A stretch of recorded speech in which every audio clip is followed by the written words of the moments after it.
Sari, ¿qué es el cáncer? Wow. Son células que empiezan a crecer de forma descontrolada y su objetivo es su propia supervivencia, crecer, multiplicarse e invadir todo el cuerpo a poder ser. Viene un paciente asustado con diagnóstico de hoy.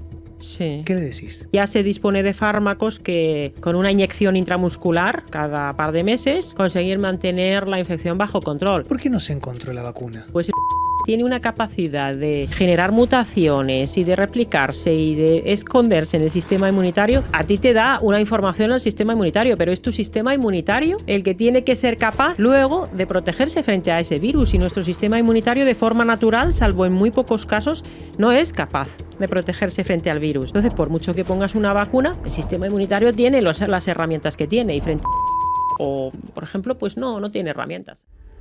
Arponen, que es mi apellido, bueno, en Finlandia los apellidos son a qué te dedicabas, ¿no? Y los Arponen se dedicaban a la adivinación chamánica y a la sanación. Y esto viene en el libro de los Arponen, que es un libro muy gordo. Ah, mira vos. Y entonces, por linaje me pertenece, me interesaba bastante el tema. Desde el punto de vista científico tiene bastante que ver con los estados expandidos de conciencia, el comunicarte con esos mundos espirituales. Pues en ese contexto llegué a una formación de chamanismo, de cómo se realiza el viaje chamánico. No pretende sustituir a la ciencia, sino que en mi caso a nivel personal lo complementa, ¿no?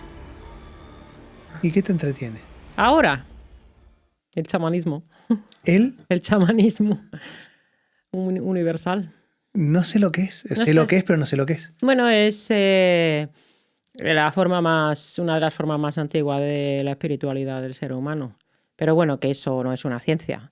A nivel científico me sigue entreteniendo la microbiota, obviamente, toda la medicina del estilo de vida. Y estoy viendo a ver de qué escribo mi próximo libro. Antes de hablar de tus libros, Sari, lo que me estás diciendo me cambia por completo mi perspectiva. O sea, yo, antes que nada, les quiero contar, Sari Arponen es una gran profesora de quien yo aprendí muchísimo. Es, si no, la persona que más admiro de todo lo que tiene que ver con salud integrativa, y pensé que era realmente una cuestión puramente científica, fisiológica. No, vos te estás yendo para otro lado, te me estás escapando. No, bueno, me sigo manteniendo en la ciencia. La ciencia es fantástica y magnífica y la medicina del estilo de vida es maravillosa y magnífica. Y la medicina integrativa, la microbiómica, las ciencias ómicas, o sea, ahora mismo estamos en un momento de desarrollo gracias a todos los avances tecnológicos que hay, ¿no? De las ciencias ómicas, no solo la microbiómica, la metabolómica. Todo eso es fantástico y con la inteligencia artificial, además, y la capacidad computacional que está aumentando, se nos abre un campo de medicina de precisión y personalizada desde lo científico, pues fantástico. Estoy convencida de que descubriremos, bueno, continuamente. Piensa que se publican cada año, por ejemplo, en el último año creo que fueron 40.000 artículos de microbiómica. O sea, eso es fantástico y me sigue apasionando y me sigue gustando. Pero, ¿sí? A mí ya me cansó. ¿Ya te cansó? Sí, hablar, por eso cuando me dijiste que estás más para el lado del chamanismo, sí. Bien entendido, que bueno, hay que aclararlo bien. Eso, entonces, eso de la ciencia, que al final es en lo que estoy trabajando, o sea, yo trabajo de eso, o sea, me sigo dedicando a eso, es mi fondo, pero hay como, pues al final desde una necesidad de búsqueda personal, digamos, pues bueno, cuando transitas cosas difíciles en la vida y haces de todo para mejorar esas cosas difíciles. Quizás has leído supongo, a David Hawkins, sí. Dejar ir. Y, ok, ya entiendo por dónde vas. Bueno, pues al final vas haciendo esas búsquedas y te vas cuidando el cuerpo y descubres la medicina integrativa y cuidas tu alimentación, haces ejercicio, te suplementas, cuidas tus emociones, pero hay una parte de sentido, de propósito de la vida, que yo también andaba en esa búsqueda y así llegué al chamanismo porque yo soy de Finlandia, de Karelia, que es una zona de Finlandia que, bueno, poca gente la conoce realmente, está al sudeste y una parte está en Rusia, otra parte está en Finlandia. Mis ancestros son de allí. Arponen, que es mi apellido, realmente, bueno, en Finlandia los apellidos son a qué te dedicabas, ¿no? Y los Arponen se dedicaban a la adivinación chamánica y a la sanación. Y esto viene en el libro de los Arponen, que es un libro muy gordo. Ah, mira vos. Sí, sí. Y entonces, por linaje me pertenece, me interesaba bastante el tema. Desde el punto de vista científico tiene bastante que ver con los estados expandidos de conciencia, el comunicarte con esos mundos espirituales. Y bueno, pues en ese contexto llegué a una formación de chamanismo, de cómo se realiza el viaje chamánico, y es con tambor, no es con drogas psicodélicas en este caso, en el chamanismo universal, que nos lo cuenta Michael Harner en su libro La senda del chamán. Y bueno, hay personas que me dicen, bueno, no, fíjate, nadie me ha dicho, eso es pseudociencia, porque es que el chamanismo no pretende ser ciencia, obviamente, porque es una práctica espiritual o una práctica ancestral o tradicional de muchas poblaciones. Entonces, no pretende sustituir a la ciencia, sino que en mi caso a nivel personal lo complementa, ¿no? A mí me gustaría poner en duda la evidencia científica y las ciencias en general, porque si podemos decir que estaba muy contaminado por todo lo que tiene que ver con el dinero, básicamente. No digo que todo, pero muchos sí, y han entrado en un tubo en donde por ahí algunos médicos, muy lejos de vos, atienden para sacarse, o sea, ellos se han especializado en cómo sacarse al paciente del consultorio lo antes posible. ¿Eso es ciencia? Entonces, si querés hablar de pseudociencia, hablemos. Mi hermana, por ejemplo, es médico, acá se dice médico, y hace constelaciones familiares y decodificación biológica. Me imagino que es diferente, ¿no? ¿Al chamanismo? Al chamanismo. Sí, bueno, al final estamos ahora en un momento donde hay muchas personas que dicen que estamos en una época de despertar espiritual o de elevación del nivel de conciencia a nivel poblacional. David Hawkins decía que la media de nivel de conciencia de la ciudad, de las personas, está como en 200. Pero cuando se produce, digamos, esa elevación del nivel de conciencia, una concepción del mundo desde el amor, desde la paz, pues al final se va elevando ese nivel de conciencia y vas teniendo prácticas quizá espirituales que para cada persona pueden ser distintas, ¿no? Al final el chamanismo en particular, nadie quería ser chamán en las sociedades ancestrales porque era un marrón, como se dice en España, ¿no? Sí. Era una cosa complicada porque además si lo hacías mal, pues podían acabar con el chamán de la tribu y buscarse otro, ¿no? Hay gente que acusa al chamanismo universal o las occidentales que están en el chamanismo de prácticas New Age. Yo es que ni siquiera sé muy bien lo que es la New Age, ¿no? Pero a mí, pues al final, desde el punto de vista del chamanismo, es un cierto llamado que sienten algunas personas, puede ser una cuestión de linaje, y entonces pues empiezan a hacer estas prácticas de conexión con los mundos espirituales, digamos. Y bueno, pues es un poco difícil. Yo sé que el chamanismo tiene como una mala prensa, ¿verdad? Hay gente que piensa que tiene que ver con drogas o con santería o con cosas oscuras, cuando desde el chamanismo universal al final de lo que se trata es aliviar el sufrimiento humano y hacerlo todo pues desde esa compasión y desde ese amor, ¿no? Coincido en algunas cosas que decís, que sí es cierto que el chamanismo tiene un concepto mal catalogado. Yo no lo conozco en profundidad, pero sí, bueno, las microdosis de psilocibina o otros psicodélicos que ahora sí están de moda. No sé si coincido tanto con vos, obviamente desde mi lugar. No, o sea, es un nivel inferior al de Sari, sinceramente, pero no coincido tanto con que es un momento de despertar. Siempre estamos en un despertar, es como que siempre vamos avanzando y digo, hace 10 años estábamos en un despertar, ahora estamos en un despertar de nuevo. Es como que siempre estamos avanzando en eso, pero hay gente que siempre retrocede también. Bueno, eso de que estás en un nivel inferior, al final sea, ya lo pongo en duda, pero bueno. No, pero mira, sí, fíjate, ahí estoy de acuerdo contigo en que sí que parece que van produciéndose diferentes tipos de cambios de nivel de conciencia, igual que ya está como muy asumido por una parte de personas, de la importancia, por ejemplo, de la alimentación desde esta perspectiva llámala evolutiva o integrativa, la importancia del movimiento, las prácticas, por ejemplo, de hormesis, que habla mi amigo Antonio Valenzuela, con Hijos de la Adversidad, el grounding, bueno, pues toda la conexión con la naturaleza, toda una serie de cuestiones que ya en la burbuja de los que hacemos este tipo de prácticas y entendemos la medicina integrativa desde esta perspectiva, como que ya está como muy asumido. Digamos que esta conexión o entender, bueno, pues la vida, la salud o el universo desde conceptos como energía, vibración y frecuencia, o desde la concepción espiritual, y al final es una cuestión también muy personal, donde además resulta que cada uno piensa que también muchas veces tiene la razón, porque la espiritualidad también se puede tener como un ego muy grande, ¿no?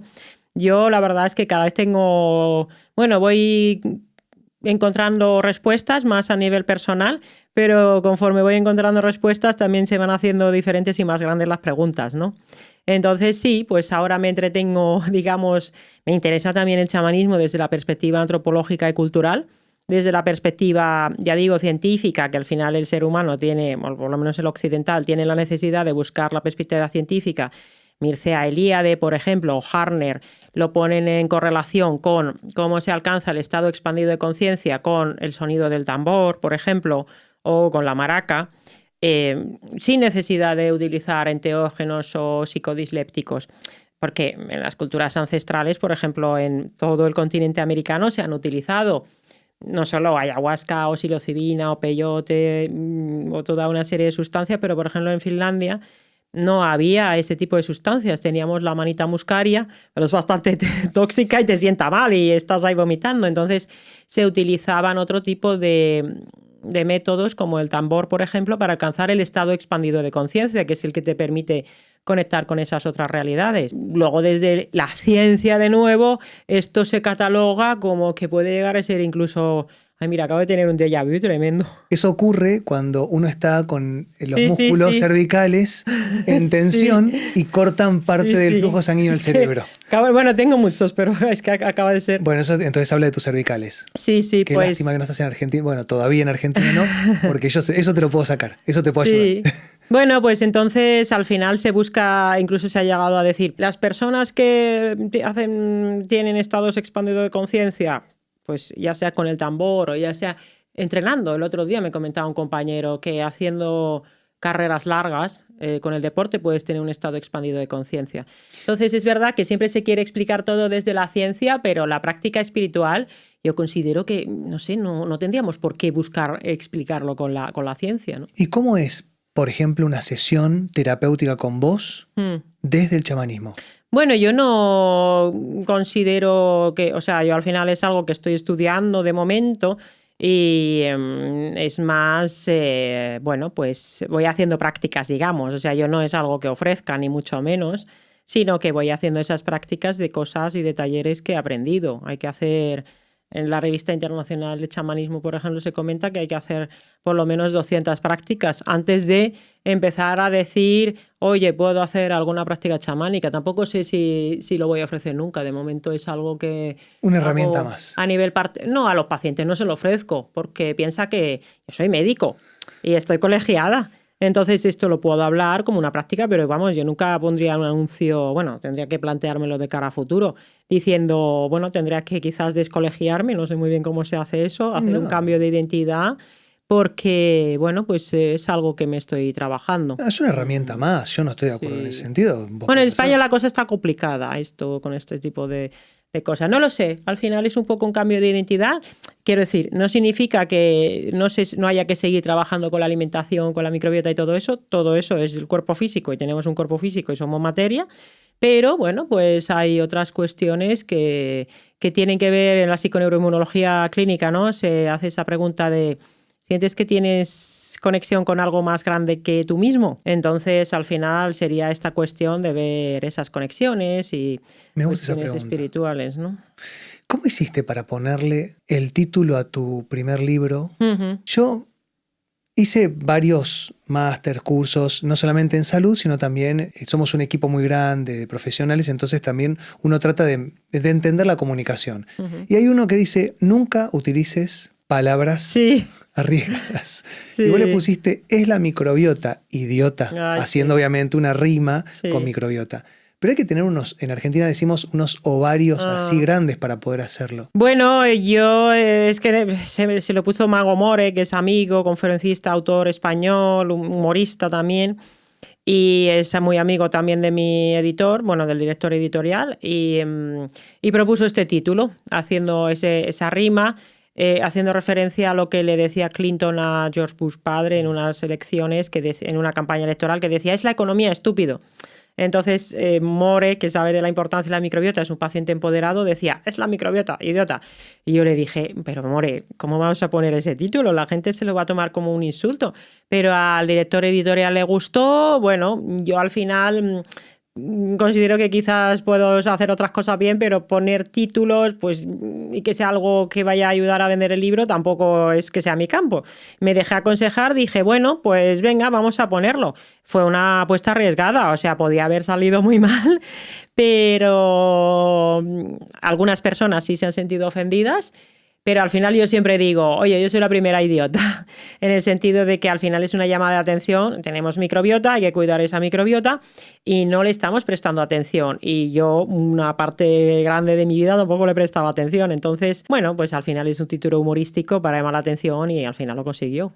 No, y aparte el libro es espectacular porque realmente describe todo mucho mejor de lo que podemos ver en las redes sociales, que termina siendo a veces un poco, se llama infoxicación, o sea, intoxicación con información, que a veces hasta incluso, más allá de que, Sari, vos podés hacer un título llamativo en un libro para poder venderlo, para que llegue mejor, porque créanos que no ganamos dinero con los libros, sinceramente.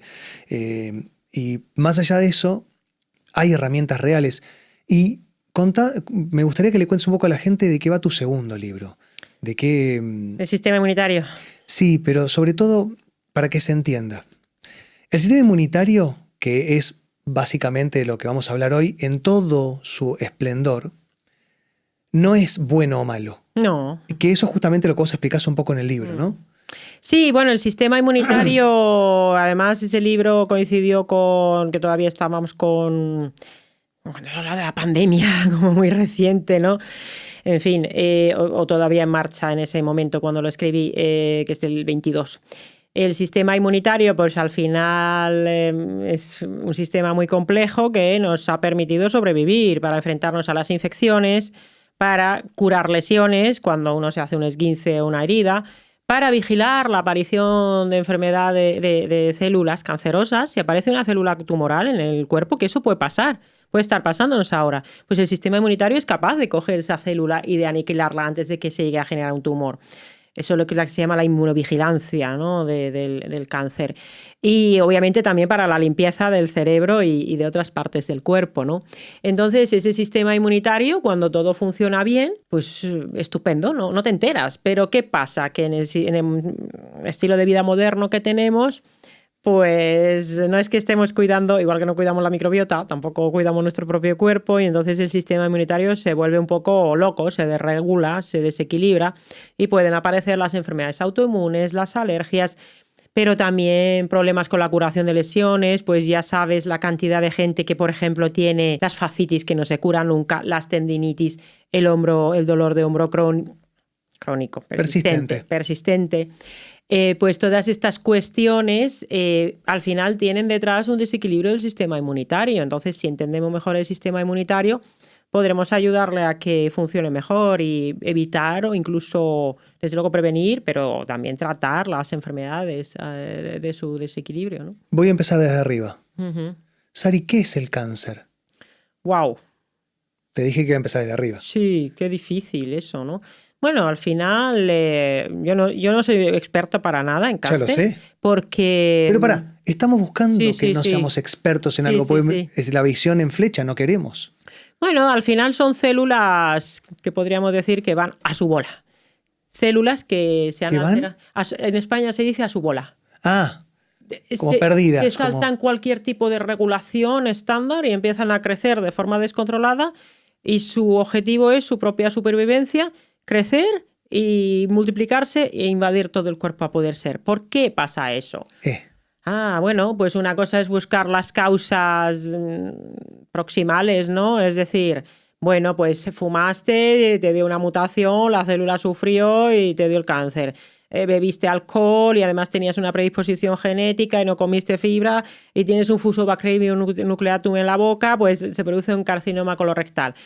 Esos porqués se entienden bastante bien, pero además hay ese desequilibrio del sistema inmunitario, ¿no? Y luego está la parte genética. Es verdad que hay genes que regulan los procesos de proliferación, es decir, cómo se van dividiendo y multiplicando las células, y esos genes también, si se ven alterados, ya sea porque hay una mutación o porque haya una alteración, lo que se llama la epigenética, es decir, cómo los factores ambientales hacen que se nos expresen los genes, pues se va a producir esa alteración. Esto desde el punto de vista biológico. Yo la verdad es que es un tema que a día de hoy, para mí la pregunta difícil sería: Sari, si a ti te diagnosticaran un cáncer, que espero que no, porque para eso me cuido mucho, pero bueno, no estoy exenta, tengo antecedentes familiares por parte de padre como de madre, y me dijeras, ¿y qué harías para tratarte? Y yo te diría, pues me lo estudiaría muy, muy a fondo y buscaría todas las estrategias posibles, tanto de lo estándar farmacológico, por supuesto quirúrgico, pero también todo lo integrativo que me pudiera ayudar. Pero sería una puñeta porque no tengo mucho tiempo ahora tampoco para estudiármelo. Es un tema muy complicado desde lo integrativo.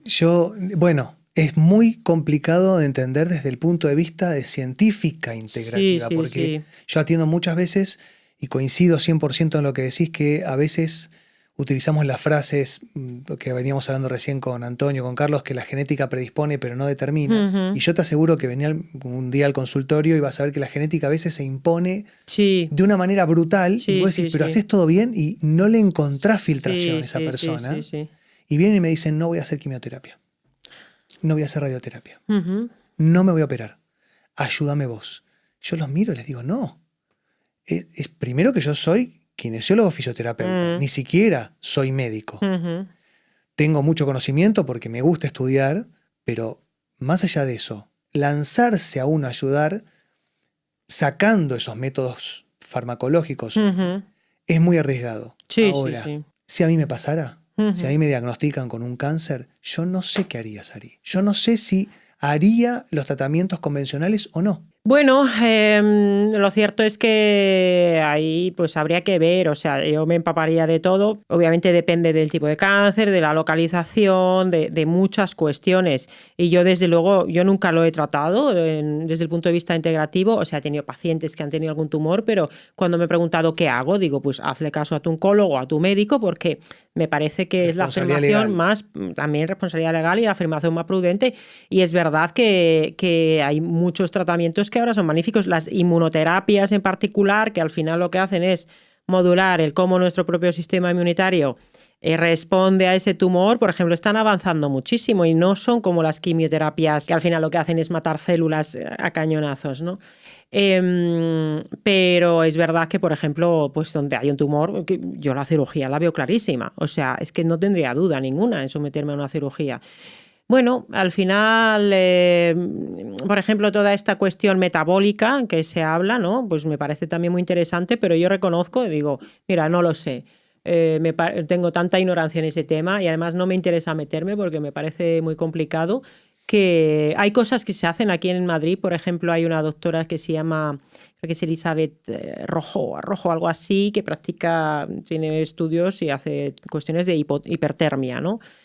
Pero lo combina con otros tratamientos, ¿no? Bueno, ahí al final una cosa, y yo si un paciente me dijera, no quiero, digo, mira, vete con un oncólogo que te asesore bien porque al final sabemos las tasas de supervivencia esperables también con estos tratamientos, ¿no? O sea, yo no hacer las opciones, digamos, estándares, yo no sé, me costaría mucho no hacerlas, sí que las haría probablemente. Sí, bueno, uno igual en el momento uno dice y después hay que ver qué es lo que lleva adelante. Si viene un paciente asustado, ¿vos atendés pacientes?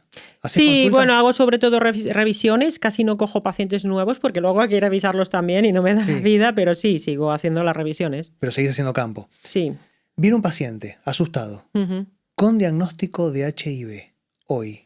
Sí. ¿Qué le decís? Bueno, yo me dedico muchos años a la infección por VIH, a atender a personas con infección por VIH y le sigo diciendo lo mismo que le he dicho siempre. ¿Ah, sí? O sea, tengo tanta práctica clínica detrás con la infección por VIH en concreto que he visto toda la evolución de los fármacos, porque empecé a ver a estos pacientes en el 2005 y hasta el 2019 que pedí la excedencia en el hospital. Y vi la evolución de los tratamientos farmacológicos desde esos tratamientos con 6, 10, 12 pastillas con muchos efectos adversos a la evolución de una única pastilla al día o incluso solo un fármaco en monoterapia y cómo los pacientes sobrevivían, tenían pocos efectos adversos y hacían una vida absolutamente normal con carga viral indetectable y recuperación de su sistema inmunitario. Hoy en día incluso ya se dispone de fármacos que con una inyección intramuscular cada par de meses, cada mes o cada 2 meses, conseguir mantener la infección bajo control.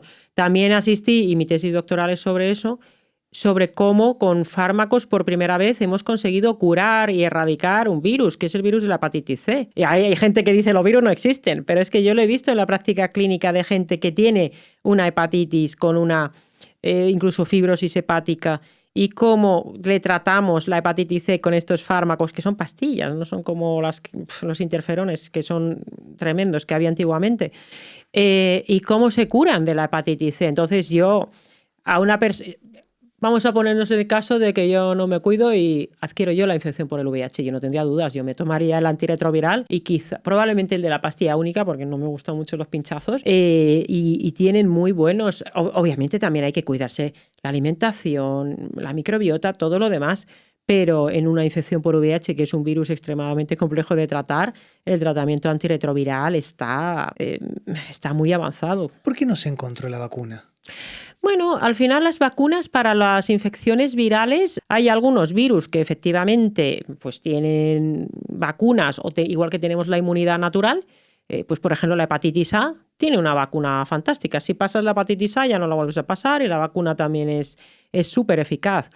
Pero hay otros virus que hay vacunas que no se han conseguido vacunas buenas. Por ejemplo, para la gripe hay vacunas, pero son de muy mala calidad. Pero eso porque va mutando también. Claro, porque va mutando. Pues el VIH tiene una capacidad de generar mutaciones y de replicarse y de esconderse en el sistema inmunitario que como tampoco somos, como no somos... Porque al final la vacuna, ¿qué sucede? Que a ti te da una información al sistema inmunitario, pero es tu sistema inmunitario el que tiene que ser capaz luego de protegerse frente a ese virus, y nuestro sistema inmunitario de forma natural, salvo en muy pocos casos, no es capaz de protegerse frente al virus. Entonces, por mucho que pongas una vacuna, el sistema inmunitario tiene las herramientas que tiene, y frente al VIH o, por ejemplo, pues no tiene herramientas. Los pocos casos de curación documentada de la infección por VIH que ha habido han sido de personas que han recibido un trasplante de médula ósea, pero son un par de casos en el mundo, ¿no? Entonces, a día de hoy, bueno, siguen siendo fármacos. Es verdad que tienen un coste, pero para el paciente en España, por ejemplo, no. Claro, no, en la mayoría de los países, hasta donde yo sé, está como subvencionado. Sí, financiado, sí. Quiero, porque voy para el VIH, porque quiero hablar del sistema inmune, intentando defenderse de un virus que no puede ver. Uh-huh. Y acá es donde me aparece la autoinmunidad, que a veces aparece como esclerosis múltiple o esclerosis lateral amiotrófica. Podemos hablar incluso de cuestiones un poco menos tenebrosas para el léxico común de la gente, porque también no conocen bien, y podemos hablar, no sé, de artritis. O Hashimoto. Sí. Hashimoto. ¿Hablamos de autoinmunidad o autoinflamación? Bueno, realmente la autoinflamación es una cuestión, es un espectro, ¿no? Y aquí pensemos en que hay enfermedades que mucha gente denomina autoinmunes, pero en la autoinmunidad lo que actúa es una parte del sistema inmunitario que tiene memoria, que es muy específica. Y va a haber anticuerpos también, o células autorreactivas que se llaman. Esto es un poco complejo, pero pensemos que por ejemplo, pues Hashimoto, tiroiditis de Hashimoto, que es súper frecuente, o la enfermedad celíaca, son enfermedades autoinmunes, donde hay unos autoanticuerpos y esos anticuerpos atacan a estructuras de nuestro propio cuerpo. Luego hay gente que dice, la autoinmunidad no existe porque en realidad se te volvió rara la célula y por eso se te ataca. Bueno, como sea, hay unos anticuerpos que atacan a estructuras propias, como en el Hashimoto. La autoinflamación realmente tiene un predominio de acción del sistema inmunitario innato, que no es específico, es el que se activa en la inflamación aguda, por ejemplo con los neutrófilos cuando se produce pus. Y estos son enfermedades como por ejemplo la enfermedad inflamatoria intestinal, que no se considera hoy en día que sea tan autoinmune como autoinflamatoria. Es una cuestión conceptual más desde el punto de vista científico y de tratamientos farmacológicos, y bueno, de mecanismos de acción, pero desde el punto de vista terapéutico, desde lo integrativo, tampoco para mí hay tanta diferencia. Es que ahí quería llegar, llegaste sola. La celiaquía es una enfermedad. Hashimoto, los anticuerpos antitiroideos, anti cualquier estructura tiroidea, es una enfermedad. Si algo que no se despierta a partir de un estímulo que no nos pertoca existe. Es decir, la única forma de generar un Hashimoto es provocando una disrupción metabólica. La única forma de generar una sintomatología celíaca o con sensibilidad al gluten o al trigo es ingiriendo algo que no nos pertoca a nosotros de tal forma. Entonces acá es donde se me mezcla un poco el concepto de autoinmunidad que está.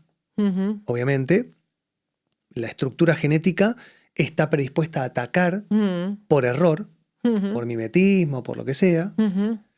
Pero si no hay un componente inflamatorio, no va a pasar. No, claro, al final hay una predisposición genética, pero aquí es muy importante y muy interesante saber que esa predisposición genética es lo que permitió a tus ancestros sobrevivir. ¿Qué quiero decir con esto? Que esa predisposición genética al final hace referencia a un componente de tu sistema inmunitario, de tus defensas. Por ejemplo, la artritis reumatoide o la celiaquía. La artritis reumatoide, la predisposición genética que tiene que ver con una parte del sistema inmunitario, el sistema HLA, bueno, da igual. Esa predisposición genética se correlaciona con una mejor defensa frente a virus como el dengue, que hay en muchas partes de Latinoamérica, ¿verdad? De Sudamérica. Sí, claro. Lo tuve. Si tienes una predisposición genética a la artritis reumatoide, hay una cierta mayor protección frente al dengue. Las personas con predisposición genética a la celiaquía tienen, que es muy frecuente, del 30 al 40% de la población, por ejemplo, en caucásicos, ¿no? Pues tienen un sistema inmunitario en general más robusto frente a muchas enfermedades infecciosas. ¿Qué sucede? Pues que hace 10.000 años había enfermedades infecciosas, pero no había todas esas cosas que ahora nos generan esa inflamación crónica. Entonces tiene que haber esa predisposición genética, y esa predisposición genética que antes te protegió en un entorno moderno con muchos factores que hacen que tu sistema inmunitario se desequilibre, se genere esa enfermedad. Y tiene que haber otra cuestión más. Y hay gente que dice, siempre que hay enfermedad autoinmune también tiene que estar alterada la microbiota. Y sí, tiene que estar alterada la microbiota oral, e intestinal también, para que, o por lo menos está alterada y tiene también una parte en la génesis de la enfermedad autoinmune, ¿no? Entonces, porque tengas la predisposición genética, la enfermedad autoinmune no tendría por qué aparecer. Hay algunas enfermedades autoinmunes monogénicas de una mutación de un solo gen, pero son rarísimas y no nos valen para este modelo, ¿no? No, aparte las excepciones siempre son difíciles, pero sí coincido 100% con vos desde la existencia, o sea, desde la propia experiencia. Yo tengo 3 hijos varones, el del medio es sensible al gluten. Se enfermaron hace 10 días los 3. Primero el más grande, una influenza, no sé qué hubo en el colegio, uno de esos virus estuvo descompuesto y con fiebre alta, 40 grados de fiebre durante una semana. Después le tocó a Emanuel, que es el que es un día de fiebre leve, y después salió adelante. Y el más chiquito estuvo una semana o casi 10 días. Sí. Fíjate cómo corresponde lo que vos estás diciendo. Sí, totalmente. Quiero hacer clic en lo que decías de la salud oral y voy a hacer una referencia a un término que solo te lo he escuchado a vos, que es el oraloma. Sí, bueno, está publicado en ciertos artículos científicos, no se utiliza muchísimo, pero al final hace referencia al microbioma oral. Y siempre lo hablo de la boca porque ahora, como está tan de moda la microbiota, sobre todo intestinal, todo el mundo habla del intestino, pero yo siempre digo, vamos a ver, puedes tratar el intestino, y es que lo he visto en la práctica clínica tantas veces, pero yo les pregunto a los pacientes, ¿estás yendo al dentista? Sí, voy al mío de siempre, de confianza. Digo, bueno, ¿y te han mirado alguna vez el microbioma de la boca o si tienes las bacterias malas que se asocian a gingivitis y enfermedad periodontal? No, pero me han dicho que está bien. Bueno, pues venga, digo, bueno, pues te voy a creer. Ven a tratarle el intestino, no termina de mejorar. Digo, mira, por favor, vete a mi amigo dentista, el doctor José Luis de la Hoz, que también ha estudiado PNI y con inmunología clínica, tiene 2 periodoncistas también han estudiado PNI, y entonces le miran bien la boca, le miran con PCR, con técnicas de biología molecular, si tienen bacterias asociadas a la enfermedad periodontal, y puede ser que la boca tenga un buen aspecto, de una buena higiene, y sin embargo estén esas bacterias presentes allí. Pues si no se trata eso de forma específica, si no se equilibra el microbioma de la boca, no va a haber forma de que se termine de equilibrar el microbioma intestinal. Porque hay gente que dice, no, pero las bacterias de la boca no pasan al intestino porque está el ácido gástrico. Entre el 40 y el 60% de las bacterias de la boca las llegamos a aislar en heces. Entonces, sí que pasan. Además, mucha gente tiene falta de ácido en el estómago. Bueno, la mayoría, sí. Claro, entonces la boca es súper importante. ¿Qué pasa? Que hay factores como la respiración oral, o sea, respirar con la boca abierta, cómo es ciertos factores emocionales. El estrés crónico, esto está descrito en veteranos de la guerra de Vietnam, cómo con el síndrome postraumático que tenían, asociado a esto, tenían tremendas enfermedades periodontales que no respondían a nada. Y es que cuando tú estás estresado se te seca la boca, ¿no? Te cambia la composición de la saliva, incluso cambian los neurotransmisores de la saliva. Entonces, el estrés crónico puede ser algo que sujete la patología del microbioma de la boca, la gingivitis, la enfermedad periodontal, y puedes ir al dentista, pero si no atajas la causa del estrés crónico no terminas de arreglar la boca. Y esto está publicado en artículos científicos. Por ejemplo, la asociación o la Sociedad Canadiense de Odontología tiene un paper, un artículo para odontólogos para ver cómo tienen que atender a las personas con enfermedad periodontal si tienen estrés crónico. Pero como hay muy poca gente que va al dentista y ya que el dentista se encarga del tema del estrés crónico, pues van por ahí. España es que tiene mucha enfermedad periodontal. No, bueno, para mí es una cuestión mundial. Cuando estamos hablando de sistema inmune, muchas veces vas al especialista, ¿no? Que ya cachitólogo le digo yo. Se ocupan de cachitos de la salud. Y para mí, el dentista o el odontólogo se va a fijar en ese pedacito de la boca que va para abajo. El gastroenterólogo se va a ocupar del intestino, en mejor de los casos, de todo el tubo digestivo. El dermatólogo de la piel. Y con lo que vos decís, si vos tenés una persona que tenga una estructura científica desde la boca, pero que también haga un estudio para entender cómo eso va a impactar en su salud, es lo ideal. Y por eso te iba a decir, con respecto a lo que vos escribís en tu libro, vos decís que tenemos que abarcar toda la cuestión inmunitaria, pero cómo entender desde dónde, que también es importante, identificar la gente desde su casa, cómo poder entender de dónde empezar, por dónde empezar. Ya. Es muy amplio, pero eventualmente, cuando vos tenés una persona delante con una patología autoinmune, cualquiera sea, ¿por dónde empezás primero, más allá de lo que veas en la persona en sí? Claro, esto... Aquí es que hay una parte, y es que antes hablábamos sobre la ciencia, ¿no? Y claro, cuando se hace una atención a una persona con una enfermedad autoinmune, no es lo mismo que hacer una atención médica de la enfermedad autoinmune. ¿Qué quiero decir con esto? En los protocolos, cuando alguien tiene una enfermedad autoinmune, dicen etiqueta diagnóstica de enfermedad autoinmune, me voy al protocolo clínico médico de actuación que va a decir qué fármaco pongo según el diagnóstico y según una serie de criterios. Eso es atender la etiqueta diagnóstica.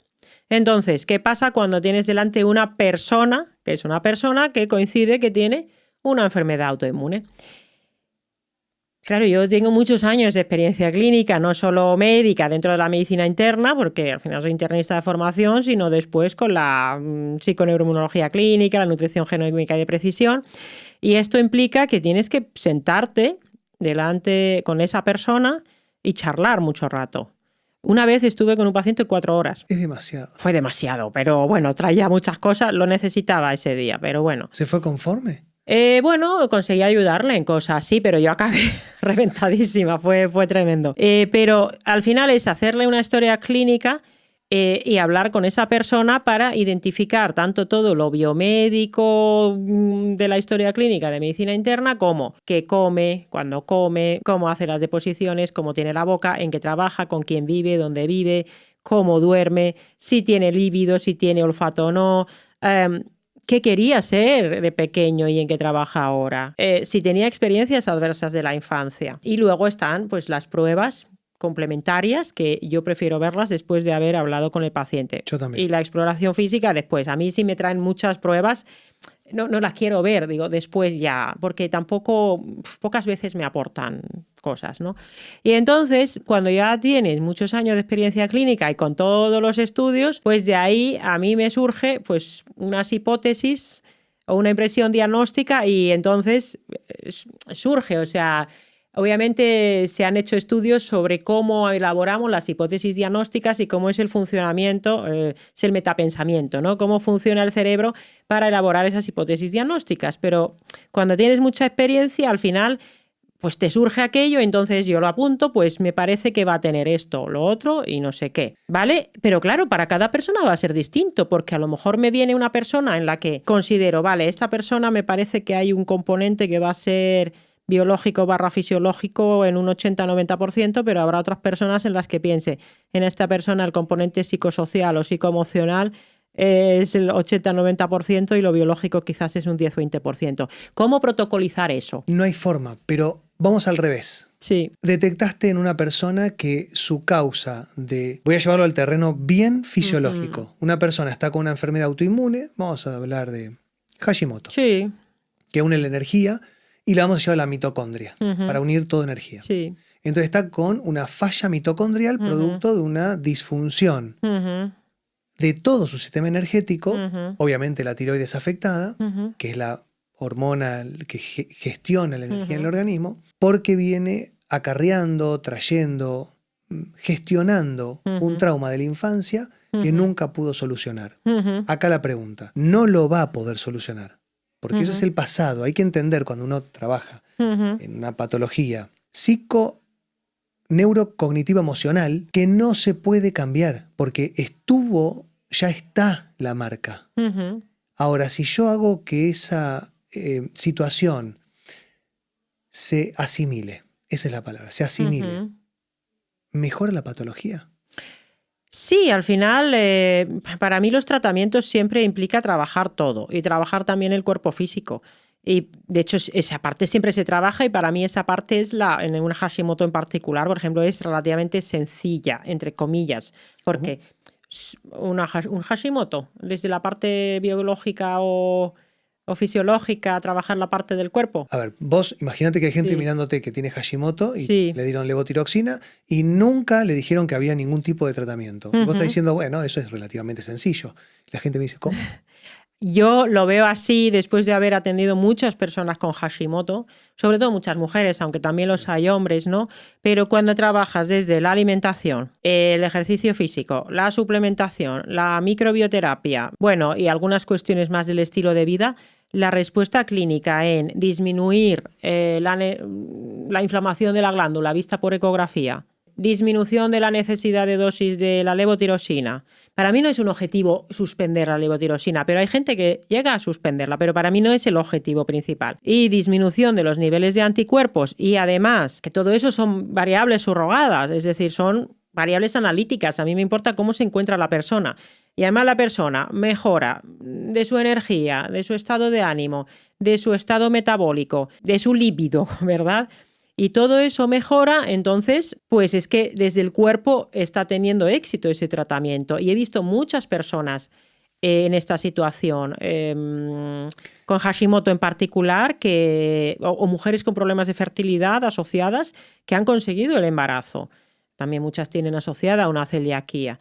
Entonces, esa parte, por eso digo que desde la medicina integrativa es una pena que todo esto que al final es un pack de intervenciones que se pueden llegar y nos lo cuentan en libros, nos lo cuenta, por ejemplo, Amy Myers tiene, Isabella Wentz tienen, aquí en España pues tenía mucho Reus el método Reshape, pues al final es un pack de intervenciones que en la medicina integrativa la verdad es que todo el mundo prácticamente sabe lo que hay que hacer, ¿no? Sí, Claro, pero nos vamos a lo emocional que decías. En realidad, sí.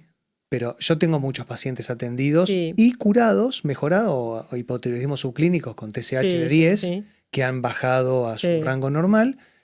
O también tengo, con mucha alegría, muchas mujeres, sobre todo, que han dejado la levotiroxina. Sí.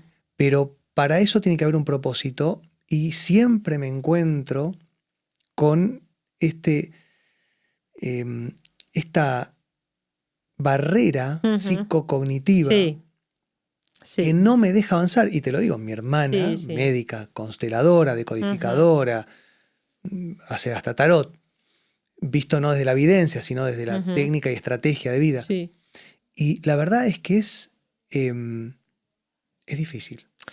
Bueno, esa parte es la más difícil. Yo al final, como por mi trasfondo, desde la parte del cuerpo ya tengo mucho trabajo, yo esa parte la identifico, la parte cognitiva, psicoemocional, espiritual y las experiencias adversas de la infancia, el trauma. ¿Sabes qué sucede? Que muchas veces Me ha pasado, que claro, yo no soy profesional de la psicoterapia, entonces muchas veces me ha sucedido que me ha tocado ser la única persona que les ha preguntado por esas cuestiones. Y las pacientes, y digo porque son mujeres en su mayoría, Sí. ni siquiera eran conscientes de todo aquello que les había pasado.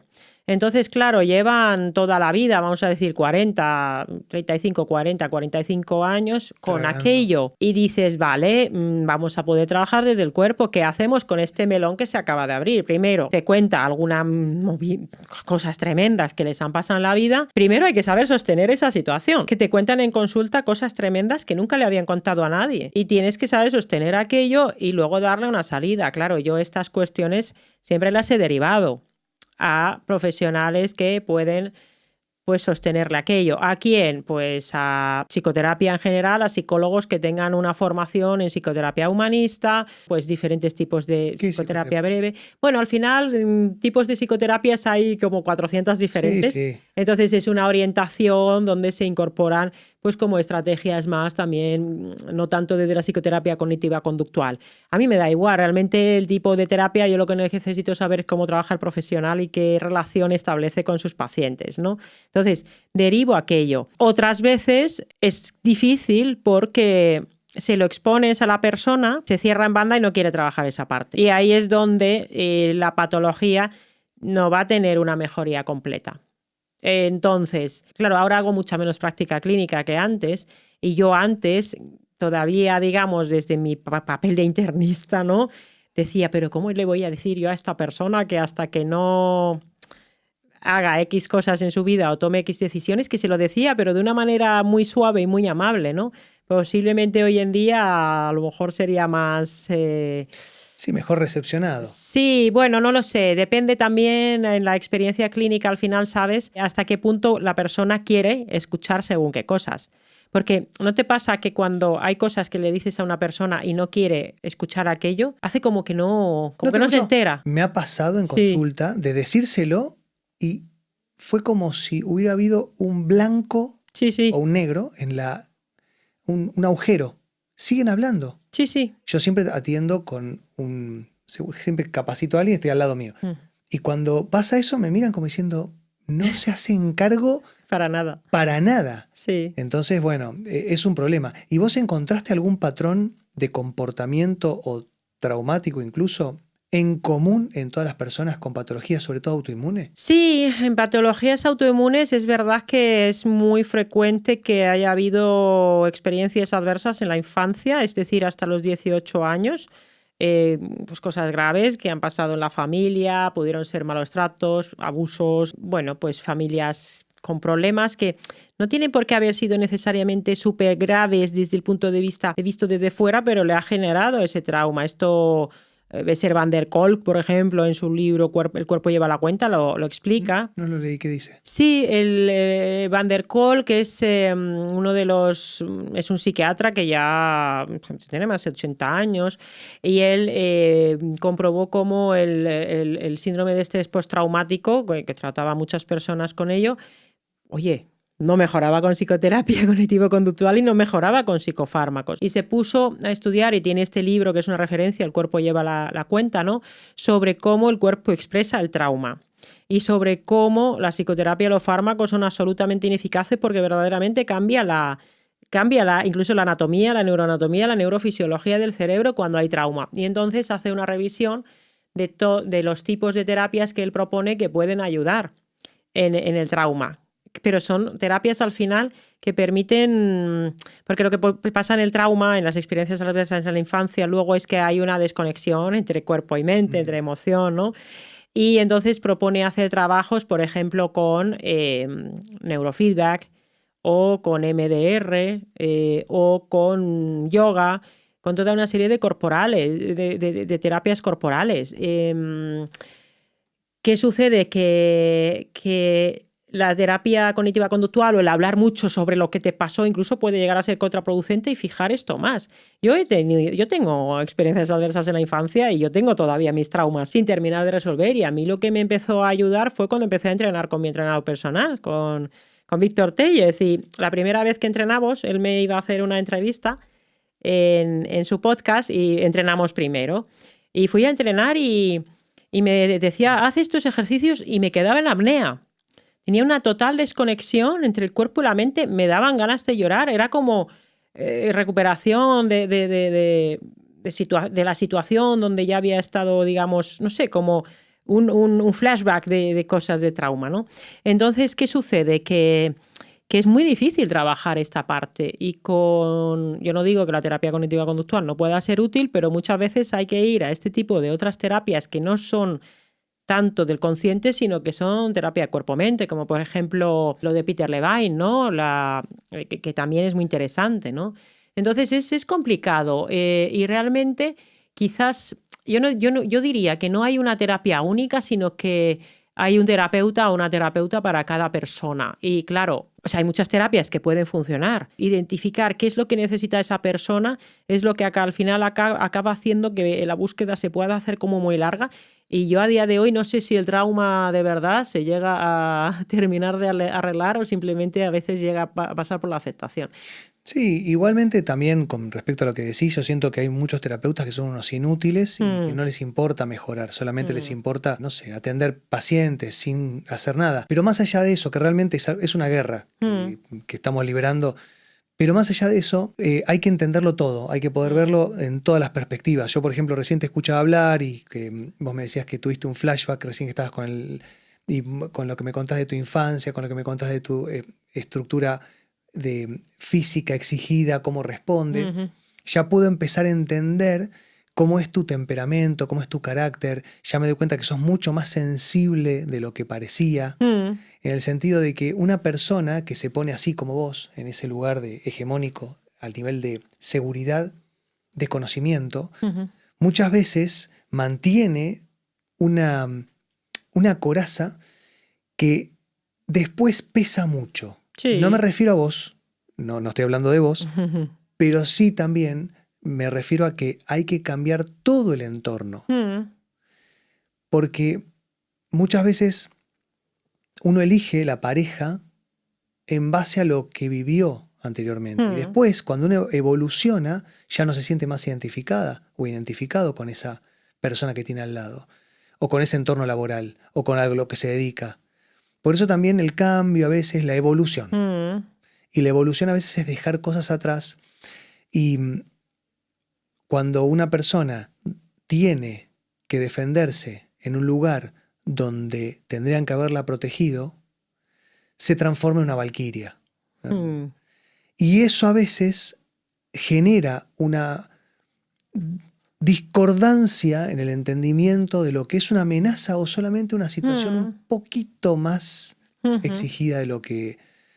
Por eso el sistema inmune tiene que estar muy bien regulado. No me refiero a vos, me refiero a una persona con un trauma que no puede resolver y a lo mejor piensa que haciéndose de mucha energía, comiendo mucho y mal, porque es energía instantánea, pero es una trampa, se va a intoxicar y ahí es donde va a decantar su genética para el peor, la peor forma posible.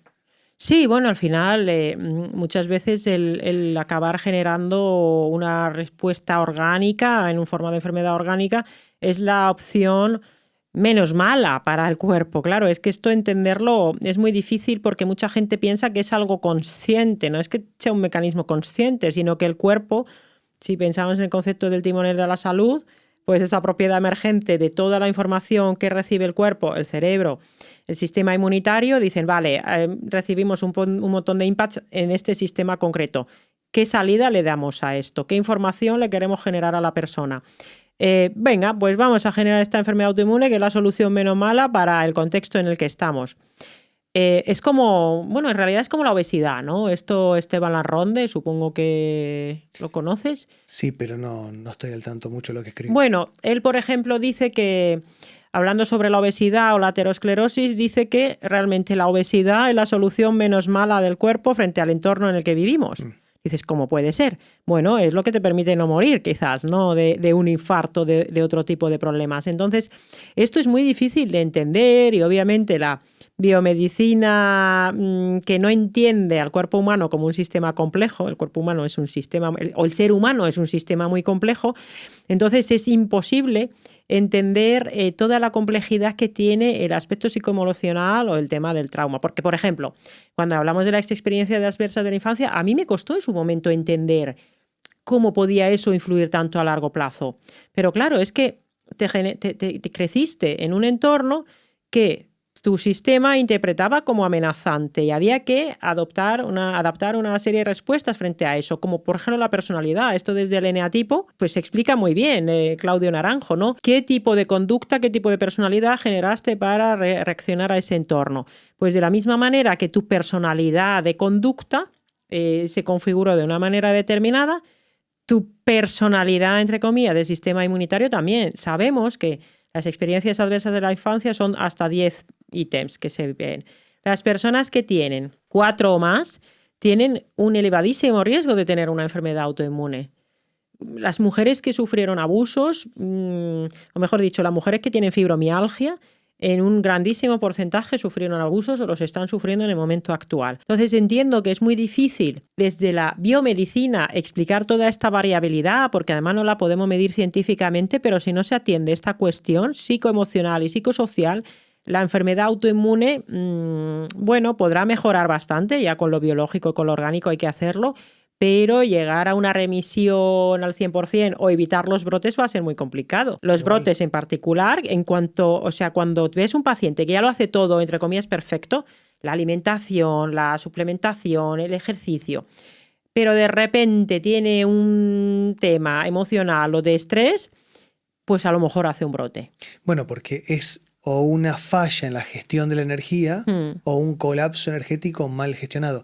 Yo con respecto a lo que nombrabas recién, la fibromialgia, que yo lo que más veo en el consultorio de fibromialgia, siento que es cierto, no hay nada científico, pero que lo científico era apretar los tender points con el dedo. Tampoco es algo coherente o por lo menos no me cierra a mí.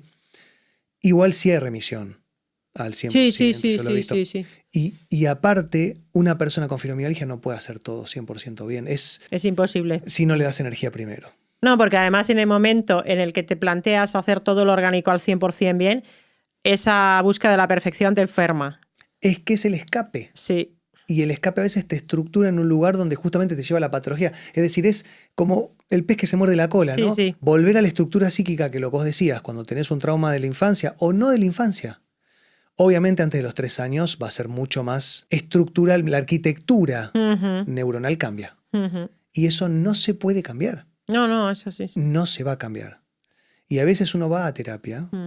A mí me gusta lo que es breve y estratégico, para poder entrar y herramientas, pero sinceramente, asimilando y todo, uno tiene que dejar de victimizarse con energía real, mitocondrial, y sobre todo poder hacer algo al respecto favorable, porque si no, la enfermedad, sobre todo autoinmune o autoinflamatoria, va a emerger. Sí, estas cuestiones son, para mí son, o sea, cada vez, igual que he sido bastante estricta, por ejemplo, en el tema de que, oye, la celiaquía hay que diagnosticarla, obviamente, hay que retirar el gluten, eliminar los ultraprocesados, la suplementación es importante.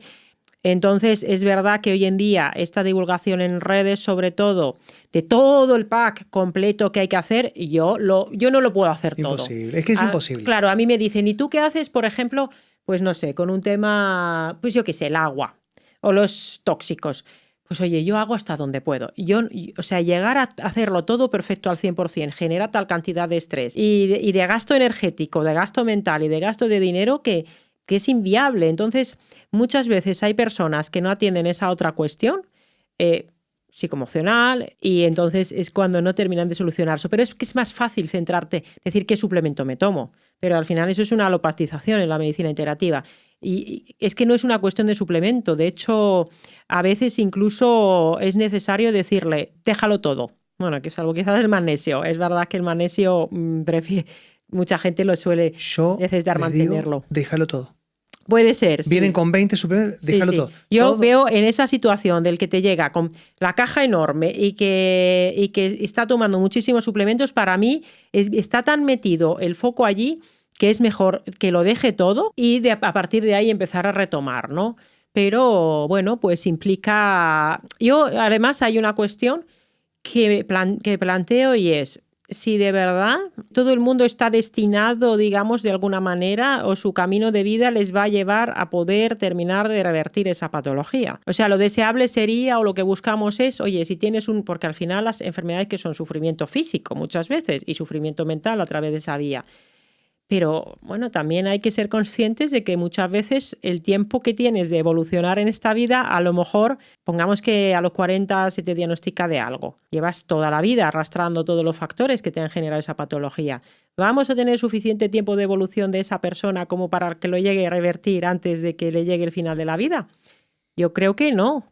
Sí, o sea, no lo sé, no hay un estudio sobre esto. No, vas a poder mejorar un poco, quizá vas a revertir algunos síntomas o alguna sintomatología, pero de ahí a poder revertir los jugadores con los que contás, ¿no? O sea, las herramientas con las que tenés. Y yendo un poco a lo que decís, ¿cuál es la intervención actual en esta nueva era de salud integrativa y funcional que puedes ver como algo peligroso? Más allá de esto que decías, porque me llamó lo que decías, ¿no? De que la obsesión con hacer todo bien también genera un gasto energético descomunal que a veces es hasta incluso contraproducente. Más allá de eso que está en todas las redes sociales, que tenés que comer bien, que tenés que dormir bien, que tenés que moverte, que tenés que tener contacto con la naturaleza, y una persona que está trabajando en una oficina 8 horas y que no puede hacerlo, no lo va a hacer. Entonces, más allá de eso que me parece bastante inconsciente recomendarlo sin saber el contexto, ¿qué otra intervención en la salud funcional actual ves como algo peligroso y que no estamos tomando en cuenta? Intervención que pudiera ser peligrosa. Pues en verdad, no lo sé, que tanto como peligroso me cuesta ver si hay algo. Es verdad que, no sé, no sabría decir si hay algo que de forma universal pudiera llegar a considerar peligroso. Sí es verdad que hay veces que se puede llegar a poner de moda pues algún suplemento de repente, pero tanto como para que vaya a ser peligroso, sobre todo desde la libertad individual, también me cuesta decir, bueno, pues esto es peligroso. Ahora mismo de repente es verdad que no se me ocurre. Pero los suplementos son... Los pueden llegar a suplementos... ser... Pues la gente dice, como Sí. una pizza y tomando gaseosa. Y después me tomo el magnesio, por decir algo, o la glutamina y ya estoy bien.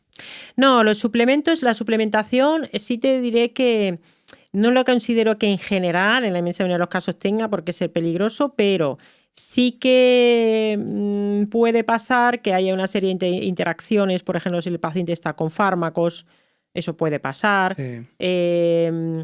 Pero es verdad que se dice a veces, oye, poco nos pasa, ¿no? Que a veces hacemos verdaderas barbaridades que luego podrían llegar a ser potencialmente peligrosas, pero al final no tienen mucha consecuencia. Sí que es verdad que quizás, mira, fíjate, no sé, bueno, esto es una cuestión más de opinión. Sí que es verdad que ahora que antes comentábamos el tema de los psicodélicos, se están haciendo cada vez más pues estrategias de utilización de psicodélicos o retiros con ayahuasca o con ayahuasca, por ejemplo, por parte de psilocibina. Con facilitadores que, ojo, el facilitador si de verdad es el más adecuado. ¿Por qué? ¿A qué me refiero con esto? Porque se puede abrir pues un melón tremendo de cuestiones de trauma y al final no es por el momento en sí, de la vivencia que tengas, pero después todo eso hay que integrarlo. Incluso puede pasar con las prácticas de respiración holotrópica. Que, oye, insisto, desde que cada uno mayor de edad hace la práctica que le apetezca, pero es verdad que una vez que decides, pues yo quiero hacer ayahuasca o yo quiero hacer respiración holotrópica, oye, busca un facilitador que después te pueda acompañar, sostener e integrar la experiencia que has tenido. O sea, ni siquiera estoy hablando de una cuestión de peligro desde el punto de vista corporal, sino desde el punto de vista de que puedes acabar en la auténtica mierda, con perdón, psicológica, si eso no se integra bien, si esas experiencias tan potentes de terapia, pero esto no solo los facilitadores fuera del ámbito de la biomedicina. En la biomedicina farmacológica que se están investigando los psicodélicos, se toman como una cuestión farmacológica. Bueno, pues le doy un psicodélico y después hago un poco de psicoterapia. Esto hay que hacerlo muy bien y hay que hacer una buena integración de lo emocional e incluso de lo espiritual después de este tipo de prácticas. Porque realmente la mente humana, si vienes de un sitio frágil, pues te puedes quedar en un estado muy vulnerable y necesitas a alguien que te integre y te soporte después de eso. Conozco muchos pacientes que han venido después de una experiencia con macrodosis, no micro, macrodosis de psilocibina, detonados, o sea que no pueden superar lo que han vivido, o sea que están muy...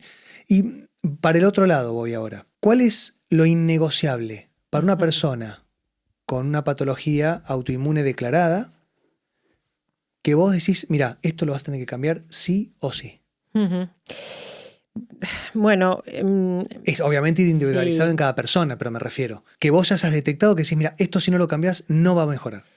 A ver, es verdad que me costaría mucho elegir entre la alimentación y el ejercicio físico en el contexto concreto de la autoinmunidad, porque solo con ejercicio físico la autoinmunidad, desde el punto de vista del orgánico, no va a mejorar, o sea, por experiencia clínica.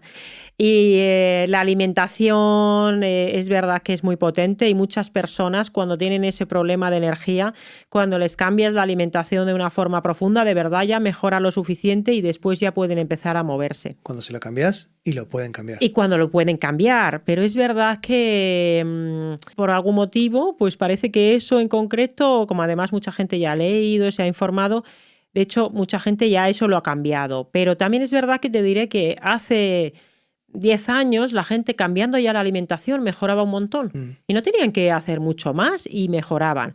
Y ahora cada vez hay más gente que ya cambió muchísimas cosas, como la alimentación, por ejemplo, y solo con la alimentación ya no les llega.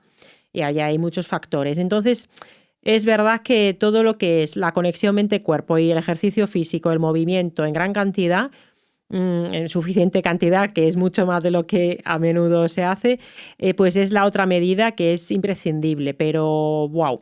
Bueno, y por supuesto, claro, quitar las causas, o sea, el cuchillo, si tú tienes una herida con un cuchillo clavado, si no arrancas el cuchillo, que es esa causa que te está provocando la autoinmunidad. Vamos a hacer ahí un stop. Sí. Porque entraste, yo tengo acá un par de preguntas más, pero entraste justo en un tema que me parece súper interesante, y es que cuando una persona tiene un cuchillo clavado, vos como médico, ¿se lo sacás?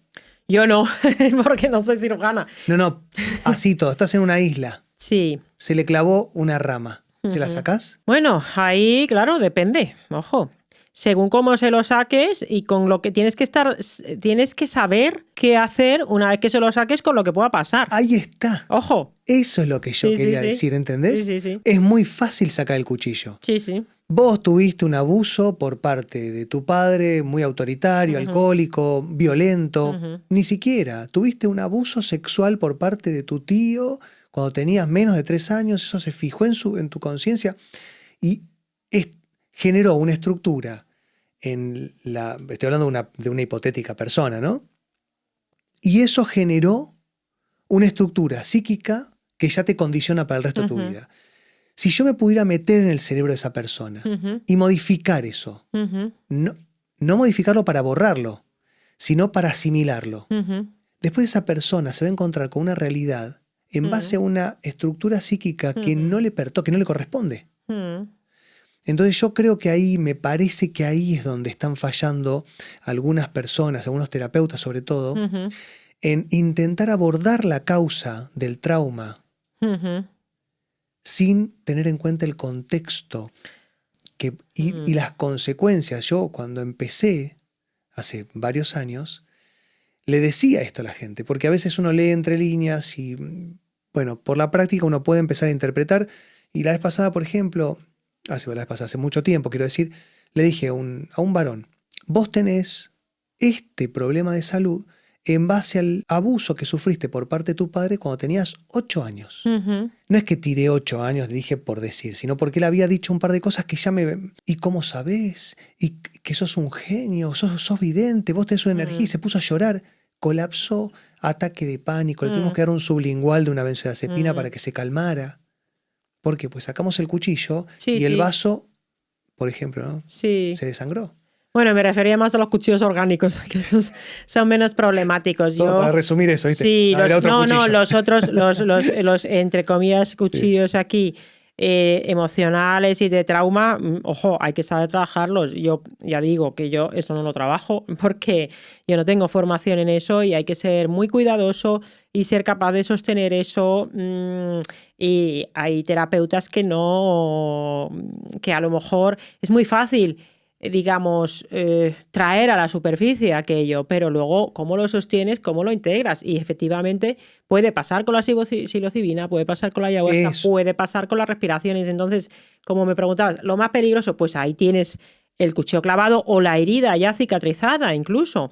Oye, a lo mejor no hay que indagar tanto en lo que pasó, ¿no? Quizás aquello ya cerró y no tenemos que sacar aquello que ya está encapsulado, sino quizás conseguir que en ese contexto actual en el que vive la persona pueda vivir de una manera que le permita tener una cierta paz. No lo sé, al final el sufrimiento humano desde este punto de vista, que a veces incluso es ese como malestar, ¿no? Y ese vacío existencial, esa tristeza honda, que muchas veces lo ves a la persona desde fuera, dices... Pero ¿por qué? Es como los ejercicios de gratitud, ¿no? ¿Sabes? Sí. Cuando se te dicen, pues haz un diario de gratitud y todos los días escribe 5 cosas por las que sentirte agradecido. Y hay personas que escriben las 5 cosas por las que sentirse agradecido y dicen, no, tengo tantas cosas buenas y me sigo sintiendo fatal. Y entonces se sienten culpables. Y es incluso peor. Claro. Entonces no hay una herramienta terapéutica. O sea, nada, es como el estoicismo, ¿no? Esto, por ejemplo, un amigo psiquiatra, Joar Corres, ¿no? Que es es gran experto en eneatipo, dice, oye, al eneatipo 5, al 8, pues le va genial el estoicismo, pero a la mujer 4, que es un tipo de personalidad particular... ¿No podemos explicar eso? Claro, bueno, yo no soy gran experta en esto, pero por ejemplo el 5 es una persona muy racional. ¿Qué es un eneatipo? El eneatipo es un tipo de clasificación de personalidad que viene de Enea, que son 9, entonces son 9 tipos de personalidad y cada tipo tiene 3 subtipos que son, bueno, social, conservador, sexual. Y entonces es como... la personalidad que se te configuró de una manera determinada, cómo respondías tú al mundo, con qué herramientas respondías tú al mundo cuando eras pequeño frente a ese mundo que podía ser, bueno, pues un poco hostil. Y entonces este tipo de personalidad explica el cómo te enfrentas también al mundo a día de hoy, ¿no? Entonces, por ejemplo, el 5 es pues una persona muy racional, muy intelectual, lo ultra racionaliza todo. Y pues es la típica persona que está siempre estudiando, siempre con adicción al conocimiento incluso, ¿no? Y como el estoicismo al final también hay una gran parte de racionalización, pues le va genial porque ya es un estoico por sí, ¿no? Sí, sí, per se. Pero ¿qué sucede con otras personas que a lo mejor son más emocionales y que tienen un perfil como de ayudador o un perfil de cuidador o un perfil... Bueno, distintos tipos de perfiles que no son esa racionalización, sino una emocionalidad o una hipersensibilidad muy grande, ¿no? Entonces, pues a lo mejor le dices, no, es que busca tu propio aplauso y sé estoico. Y dicen, pues es que lo intento, pero me siento mal porque no me sale. Entonces, no hay una herramienta que sea una herramienta válida y única para todo el mundo, porque a lo mejor le das esa herramienta y dices, pues es que a mí esta me hace sentir mal, ¿no? Entonces ahí es donde entra la individualización en terapia y donde es tan importante tener la práctica clínica por un lado y también la sensibilidad de captar a la persona. Y esto no se puede tampoco constreñir a protocolo y no es nada fácil, ¿no? Por eso es tan difícil tratar esta parte, ¿no? Pero está bueno como poder identificar. Yo, por ejemplo, a ver si me ayudas.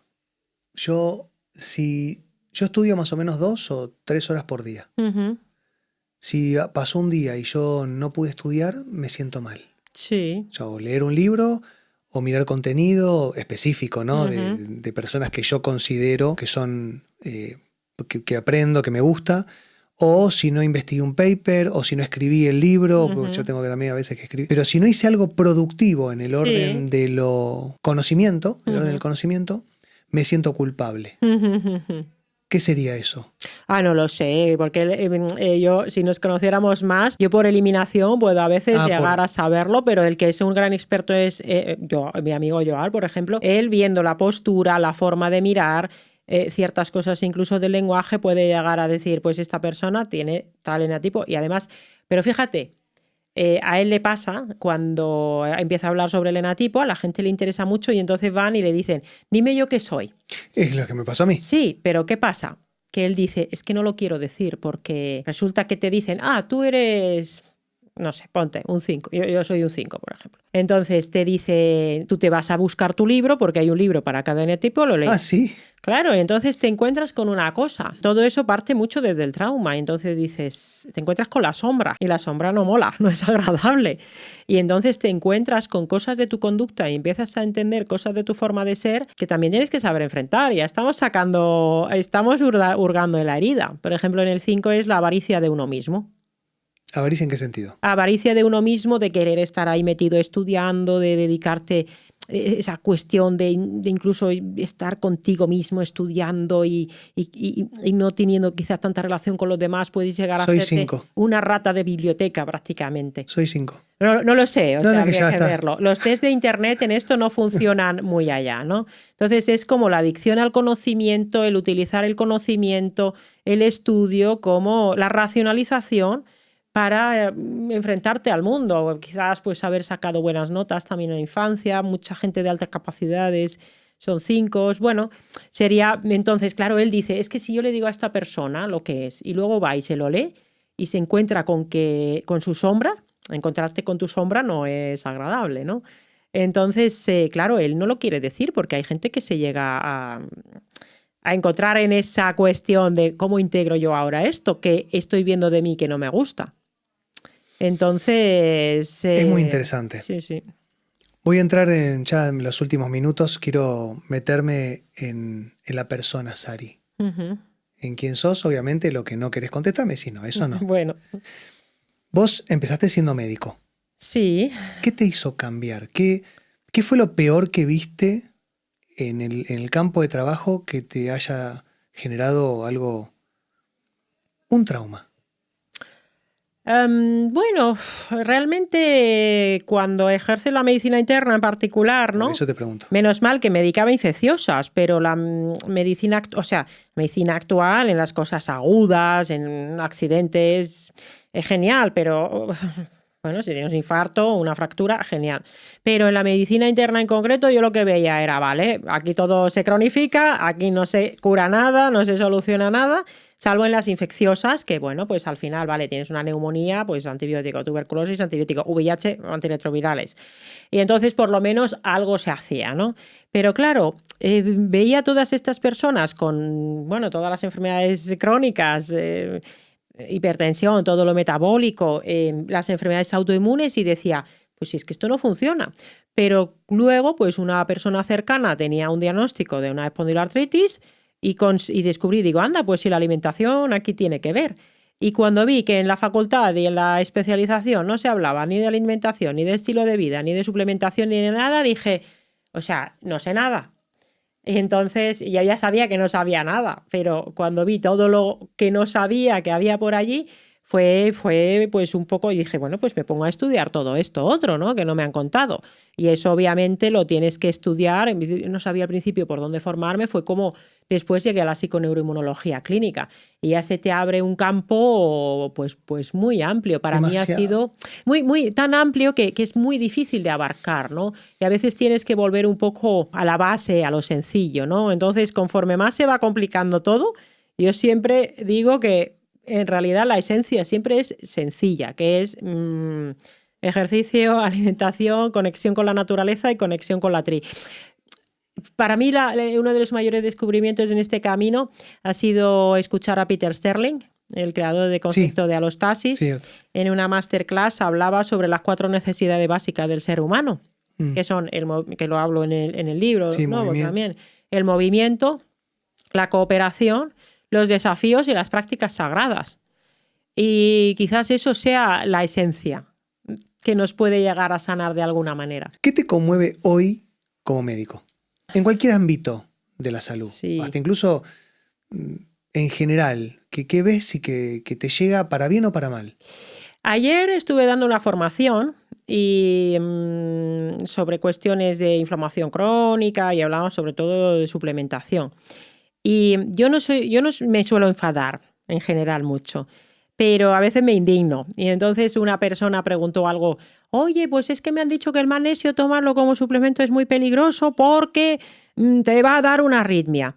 Entonces yo decía, qué pesado estas cosas que yo doy como súper superadas ya, como es la optimización. Cosas biológicas que considero que deberíamos estar ya un paso más allá, porque lo biológico, lo integrativo, yo creo que tampoco hay mucho más que rascar, ¿no? Es como, ¿no? Sí, está todo ahí. Está todo allí. En las redes. Lo sabemos ya lo que es. Entonces, como cuando veo que eso todavía desde la medicina farmacocentrista se discute, se dice que es peligroso, que no tiene evidencia, entonces me entra como la cosa de decir, wow, todavía estamos así, porque llevo muchos años hablando de esto, entonces ya como que antes te decía, yo me aburro, entonces como que me aburro de eso me conmueve. Bueno, a veces me indigna o digo, jo, qué pesadilla, otra vez con esto, que para mí debería estar como personalmente ya estoy con otras cosas en otra fase, el seguir con estos temas, pues me no sé, como que no es que me enfade. No, pero es tu temperatura. ¿Qué signo sos vos? ¿Cómo? ¿De qué signo sos? Yo soy Acuario. Acuario. Ah, bueno, bastante bien igual. Lo llevas bastante bien. Pero claro. Pero es que es ascendente Virgo. Ah, claro. Ok. Bueno. ¿Tengo miedo? No. Hay hablando de esto de cuestiones ya superadas y habladas y entendidas, hay un término que te he escuchado a vos hace mucho tiempo y yo lo usé, lo gasté en redes, en YouTube, que es la pandemia adiposa. Ah, sí. Sí. Es un término que vos Sí, lo puse de título para la formación de Regenera, sí, para mi módulo, sí. Y quiero escucharlo de vos, más allá de todo lo que ya sabemos que significa. ¿Qué es hoy esa pandemia adiposa y cómo va a ser de acá a 20 años esa pandemia adiposa? Claro, la pandemia adiposa es esa cantidad excesiva que tenemos de tejido adiposo en las sociedades occidentales modernas, industrializadas, la sociedad weird, la sociedad rara, ¿no?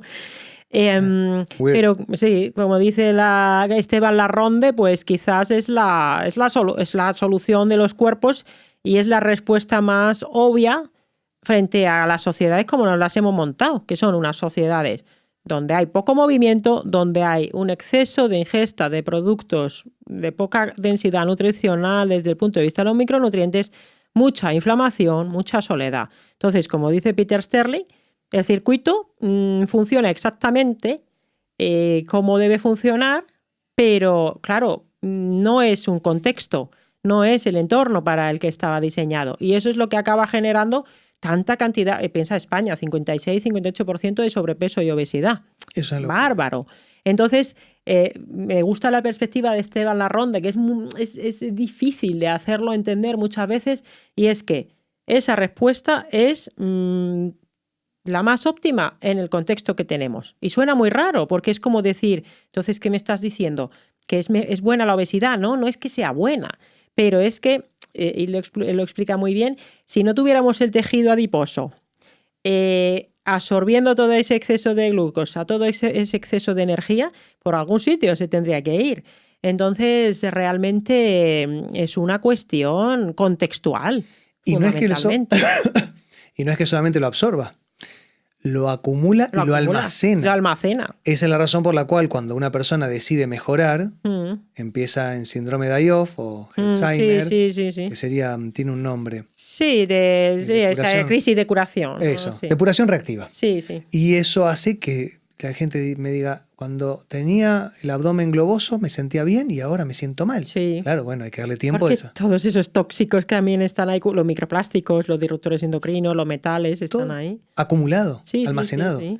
Y por eso la pregunta, más allá del sistema, el mecanismo que hemos encontrado para poder sobrevivir.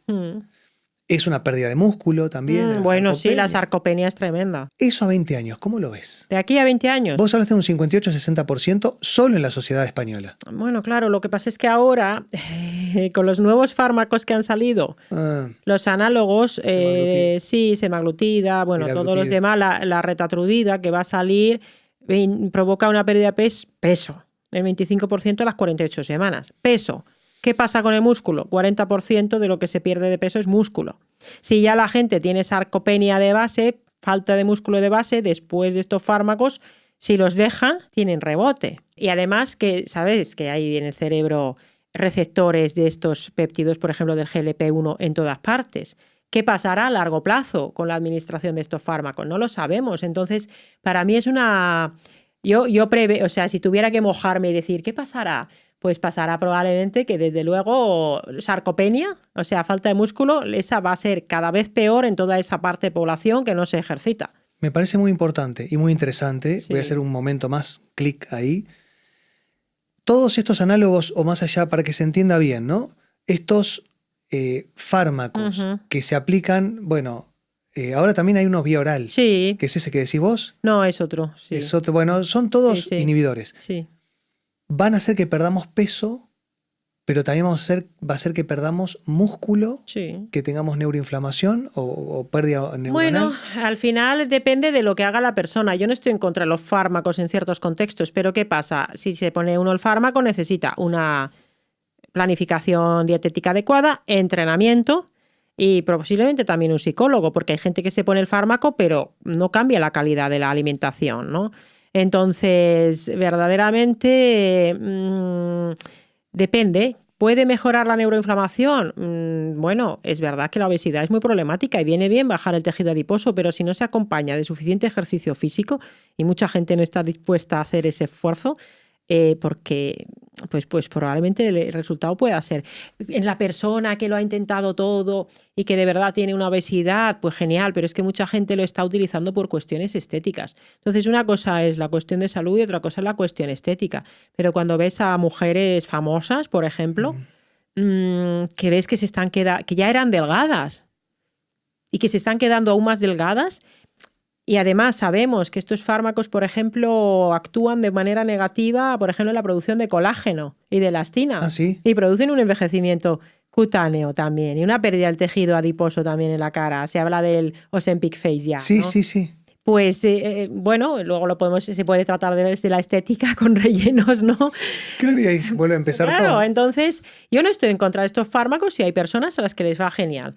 Pero claro, se están utilizando sin esa visión integrativa. En un contexto de salud integrativa, que se haga una valoración de todos los aspectos de la persona, incluyendo los psicológicos y los psicosociales, genial. Me parece una herramienta súper útil. Pero si se hace sin una adecuada planificación dietética, sin ejercicio físico y sin tener en cuenta los aspectos psicológicos, pues a ver qué pasa de aquí a 20 años. Pero vamos, va a haber más sarcopenia casi seguro. No, es que es un dato espectacular para mal, porque la realidad es que se está utilizando mucho y todo el mundo dice no tiene ningún tipo de contraindicación, efectos adversos, que no va a pasar nada, y por lo que estamos viendo es bastante diferente.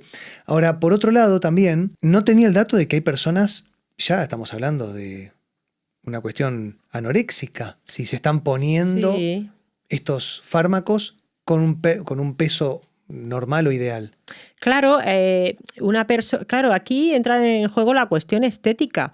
Y igual que el movimiento body positive, digamos, de hablar de decir, oye, podemos tener belleza en todas las tallas, que estoy de acuerdo, ha tenido cosas positivas, otras cosas no tan positivas, como es la normalización de la obesidad a veces, como algo, oye, está bien. Bueno, si es un problema de salud, no entro en la estética. Pero ahora se está yendo al otro extremo.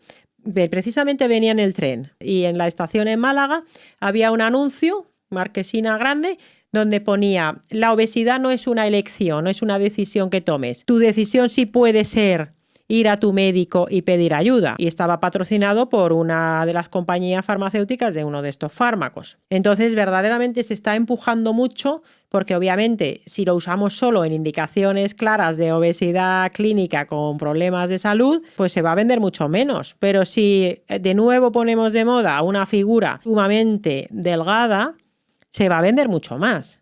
Cuando sería más deseable probablemente decir, oye, vamos a decir que sí, podemos tener belleza en todas las tallas y en todos los cuerpos, pero ¿qué tal si ponemos de moda el que haya más masa muscular? Claro, luego nos puede venir la terapia génica con la folistatina, que esa es otra, ¿no? No, bueno. Yo ahí no voy a estar de acuerdo nunca. Para mí la masa muscular nunca sobra, salvo que sea estimulada claro, con esteroides. ahí está.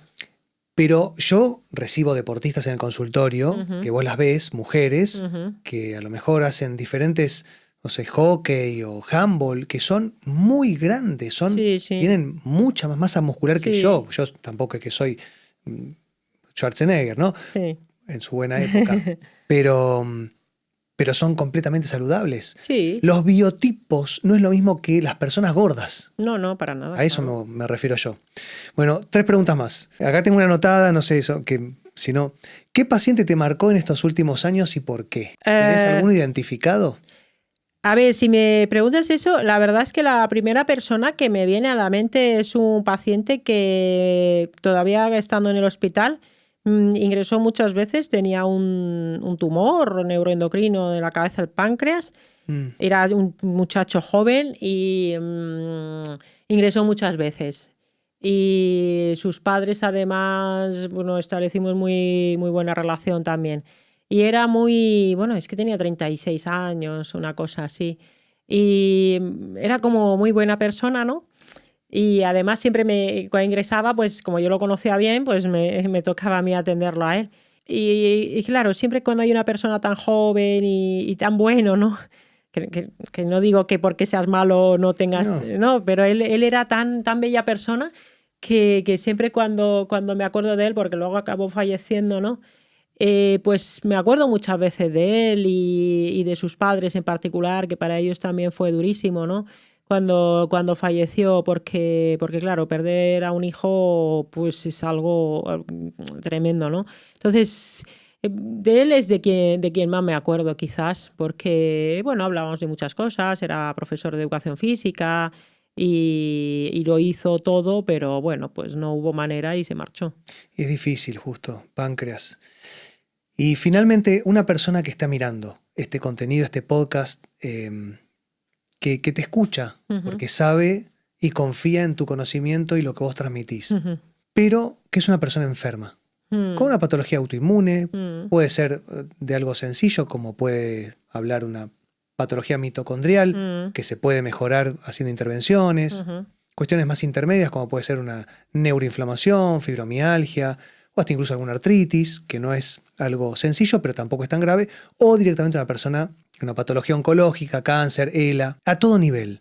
¿Qué te gustaría transmitir a esas personas que te escuchan y que necesitan no una palabra de aliento? No es vamos, vos podés, no puedo. Sino una palabra de entendimiento de lo que le está pasando. ¿Qué le dirías? Bueno, pues al final probablemente... Es que es difícil, ¿no? ¿Qué le diría? Es que no le diría las mismas cosas a diferentes personas. Si fuese así una persona random, o sea, una persona cualquiera, que busque la forma de darle sentido a lo que le está pasando. Esto suena como muy... Claro, alguien dice, pero ¿cómo le voy a dar sentido a una enfermedad si esto me está arruinando la vida? Pero hacer ese reencuadre que se dice, ¿no? El por qué me está pasando. ¿Y qué puedo aprender de esta situación que puede ser muy terrible que me está pasando? ¿De qué manera puedo manejarlo de la mejor forma posible para conmigo misma y para las personas que me rodean, ¿no? Claro, es complicado. Obviamente, si pensamos en la fase del duelo, que se han discutido mucho, si estás en la fase de negación continuamente, probablemente no vayas a avanzar, o la fase de la ira. Entonces, no es fácil avanzar de la negación o de la ira o de la tristeza, intentar darle sentido a aquello y ver, oye, esto, ¿qué me quiere enseñar esto? Más allá de, por supuesto, le diría a todo el mundo, busca mejorar lo biológico, busca información, léete mis libros, léete los libros de Antonio Valenzuela, mira este podcast, busca la mejora desde lo biológico, que casi siempre hay algún margen de mejora en lo biológico. Y más allá de la resiliencia y el aprendizaje de la enfermedad. ¿Existe el beneficio de la enfermedad? Bueno, desde el punto de vista de diferentes tipos de teoría, de que somos un organismo complejo y de lo sistémico, pues se supone que una enfermedad es porque esa respuesta corporal es en ese momento la mejor respuesta posible frente al contexto que tienes. Pero claro, esto es muy difícil de entender si no entiendes la enfermedad como un sistema, o sea, el cuerpo humano como un sistema complejo. Entonces, ¿existe un beneficio desde el punto de vista de la alostasis? Se supone, ¿vale? Pero claro, alguien que tenga cáncer, ¿cómo le explicas esto? Esto es, ¿cómo va a ser la mejor respuesta posible? O sea, yo no lo comparto esto es la teoría, ¿no? ¿Es la mejor respuesta posible que un niño pequeño tenga un cáncer y que se vaya a morir? No, yo no lo puedo aceptar así. Esto es muy teórico, ¿no? Luego cada uno se lo tendría que llevar a su terreno, ¿no? Bueno, es complicado, es una cuestión quizá más semántica y filosófica, ¿no? Sí, siempre es la mejor respuesta posible, me parece. Es la única. Bueno, claro, es que ya entramos luego en debates que son como muy filosóficos incluso, ¿no? No lo sé, depende. Es verdad que hay cosas que no se entienden. Dices, ¿por qué un niño pequeño, por qué le aparece un cáncer y se lo lleva por delante? Si vos me presentas un caso y conozco a la persona y puedo hablar 4 horas con esa persona y entender todo el entorno, te puedo decir, esta enfermedad viene por esto. Pero el problema es que con eso no pasa nada. Que cambie eso no cambia nada. No. Salvo que hagamos todo el trabajo que hablábamos antes, ¿no? De un trabajo bien estructural. Gracias, Ari. Bueno. Pensamos que iba a ser 1 hora, va casi 2. Vaya, y no te quiero torturar más. Bueno, muchas gracias. Ha sido un placer. Quiero que sepas que te admiro mucho. Gracias. Que tenerte acá para mí es un gran placer y agradecerte. Sari vino hasta acá. O sea, yo le pregunté si podía venir, ella vino en tren hasta acá a hacer el podcast con nosotros. Así que de corazón, gracias. Muchas gracias, ha sido un placer y bueno, espero que coincidamos en otra ocasión. Vamos a coincidir.